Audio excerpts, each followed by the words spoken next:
Le journaliste Jean-Alphonse Richard, présentateur de l'heure du crime sur RTL, a réagi dans C'est à vous, le mercredi 19 juin 2025, aux nouveaux éléments de l'affaire du petit Grégory. Plus de 40 ans après le drame, l'affaire du petit Grégory est une nouvelle fois au cœur de l'actualité. Le mercredi 18 juin 2025, la justice a ordonné un nouvel interrogatoire de la grand-tante de Grégory Villemain, Jacqueline Jacob, qui pourrait être mise en examen pour association de malfaiteurs criminels.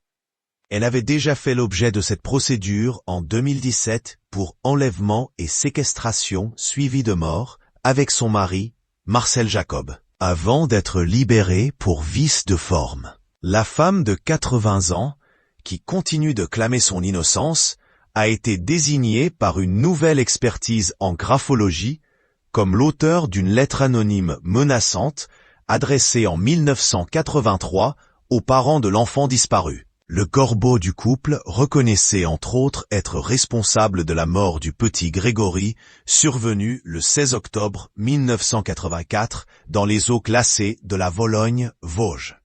Pour le journaliste Jean-Alphonse Richard, l'heure du crime, la pression est différente.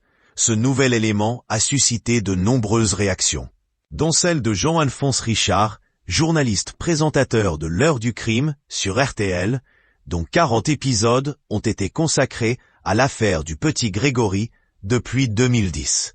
Mercredi 19 juin, il était invité sur le plateau de C'est à vous, aux côtés de maître Marie-Christine Chastan-Morand, avocate des parents de Grégory, Christine et Jean-Marie Villemain. Questionné sur la différence de contexte par rapport aux années 1980, il répond « La pression est différente. Madame Jacob a 80 ans aujourd'hui.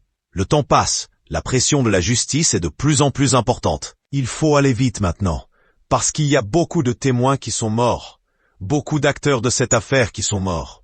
Là, on arrive un peu au bout de l'histoire. Quant à la possibilité d'obtenir de nouvelles réponses grâce aux avancées technologiques et notamment grâce à l'ADN retrouvé sur le petit Grégory, le journaliste se dit pessimiste. Je suis devenu pessimiste au fil des années, a-t-il confié face à Anne-Elisabeth Lemoine. J'attends ce que dit la science. Mais il va y avoir une bataille juridique très importante, donc on verra. Tout est ouvert. Mais ça fait tellement d'années